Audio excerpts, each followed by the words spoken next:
Olá, amigos e amigas, sou Luiz Horácio, escritor e poeta, e tenho mais um recado importante para vocês. Antes, eu gostaria de pedir que vocês compartilhem o meu canal, inscrevam-se, não custa nada, dê um like caprichado, aquele joinha no vídeo se gostarem, se não gostarem, dê o joinha do mesmo jeito, brincadeira. E ativem o sininho para receber novos vídeos.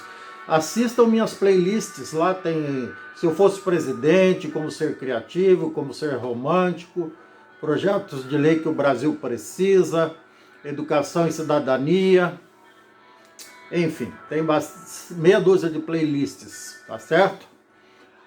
O recado hoje é um assunto chato para variar, mas é importante. É sobre pessoas que nós devemos evitar no dia a dia. Não raro, a gente se depara com pessoas que eu não sei exatamente qual é a intenção delas, mas elas, de certa forma, subestimam a nossa inteligência, subestimam o nosso nível de conhecimento.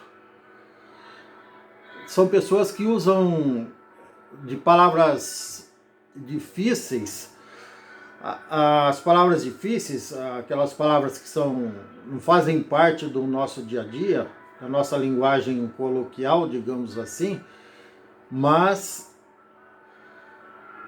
elas servem, teoricamente, para enriquecer o nosso vocabulário. Até aí tudo bem, desde que elas sejam bem colocadas, bem aplicadas dentro do contexto da conversa, ou da explanação, ou do discurso, ou da palestra, enfim.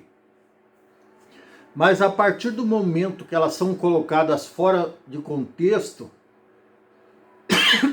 desculpe, isso nos leva a refletir, no mínimo, sobre dois aspectos.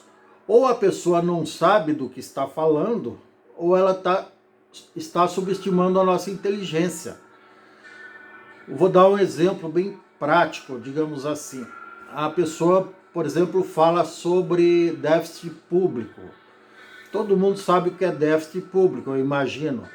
É o excedente de despesas que um determinado governo, seja ele federal, estadual, municipal, o valor que extrapolou a receita. Vamos supor que o governo federal brasileiro teve, durante 2020, por conta da pandemia, uma arrecadação de 1 trilhão e 300 bilhões de imposto e gastou 2 trilhões.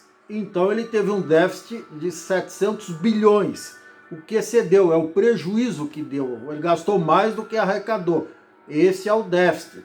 Aí a pessoa, por exemplo, começa a falar sobre isso e daí ela diz que esse déficit de 700 bilhões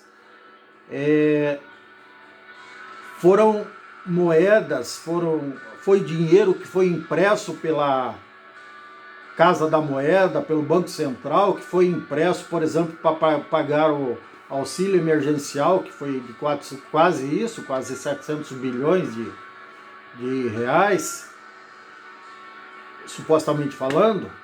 Aí ela diz que esse dinheiro foi impresso sem qualquer lastro. Daí ela começa a dizer que a inflação foi astronômica, que ela foi manipulada, que não houve lastro.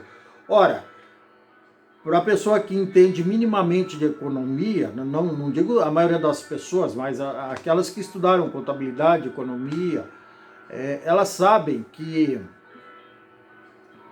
se não tivesse lastro, o déficit não seria confessado. Ou seja, não se tornaria público que o governo teve uns 700 bilhões de déficit, de prejuízo, que gastou esse valor acima do que arrecadou. Ele ia dizer que deu 0 a 0, que a arrecadação e os gastos foram iguais, ou ia minimizar isso, ia baixar para 300 bilhões em vez de 700. Mas o governo confessou, admitiu, e não poderia ser diferente, obviamente, até porque existe uma série de órgãos que controlam isso, inclusive a imprensa, a opinião pública. várias ONGs esparramadas pelo Brasil e pelo mundo, o próprio Banco Central, o Congresso Nacional, o Tribunal de Contas da União. Quer dizer, não dava para eles fazerem igual a Dilma tentou fazer lá no passado com as famosas pedaladas que resultaram no impeachment dela. Foi alguma coisa parecida, mas em bem menor proporção. E diferente. Na realidade, ela simplesmente estava transferindo a responsabilidade do Tesouro Nacional para fechar o caixa dentro da Lei de Responsabilidade Fiscal, que foi criada lá nos anos 90, no governo Fernando Henrique, vamos registrar isso. Ela estava transferindo essas despesas para o Banco do Brasil e para a Caixa. Mas só que não rolou, não deu certo, né? A casa caiu, literalmente a casa caiu para ela. Então, e daí essas pessoas ficam insultando a nossa inteligência com esse tipo de conversa e outras, dizendo que lá em março, abril, maio, já tinha gente dizendo que teve gente que tomou a vacina e ficou com paralisia cerebral. Ora, em março, maio, não tinha nenhuma vacina em fase experimental ainda. Se tivesse, estava a nível de laboratorial. Então, não estava ainda sendo aplicado em pessoas. E daí são as famosas fake news, ficam zombando da nossa inteligência, ficam disseminando desinformação. É muito triste isso. Então, por isso fica o recado. Sempre que você ver, ouvir alguma mensagem através das redes sociais, ou pior, né, ouvir isso pessoalmente de alguma pessoa que não sabe do que está falando ou está subestimando o teu conhecimento, a tua inteligência, procure evitar essa pessoa, tá certo? Esse é o recado de hoje. São pessoas negativas que não vão acrescentar coisa alguma. Naquele momento, pelo menos, estão aí na tua presença, vindo ao seu encontro para subtrair alguma coisa. Então, tome muito cuidado. Esse é o recado de hoje. E só para finalizar, vocês devem ter umas dezenas de exemplos parecidos e eu também, tá certo? Se quiserem mais exemplos sobre outras abordagens, eu estarei à disposição. É só entrar em contato comigo através das redes sociais, tá bom? Um grande abraço e até mais. Até o próximo vídeo.